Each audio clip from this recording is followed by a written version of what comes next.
Public funding of elections in the US started in the 1970s at the federal level, where presidential campaigns received public funding.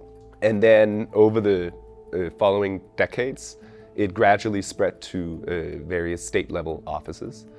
And there are basically two different types of public funding that's currently used in the US. There's a partial funding, sometimes called matching funding, where candidates who are opting in to this type of funding, they receive basically matching, so they raise some money and then they get a matching from the government. And there's a fully funded campaign where the government gives a lump sum to candidates that are choosing to opt into this type of funding.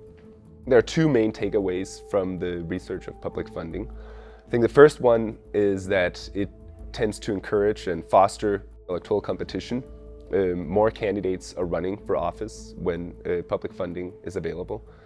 The second main takeaway is that it also tends to influence the type of candidate that's running for office. In particular, it seems to attract more ideologically extreme candidates. And then finally, it also changes the incentives of those who are elected.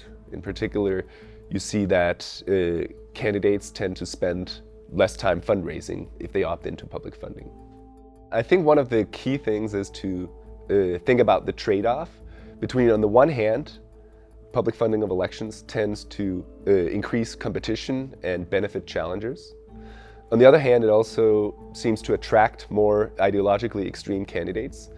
So I think it's important for policymakers to think about that trade-off. And reasonable people may disagree about what is the most important problem in American politics. Is it entrenched political elites or is it ideological polarization? But if you consider public funding of elections, it's important to keep that trade-off in mind. I think the bottom line of this reform is that we get more competition, but we also get more extreme candidates.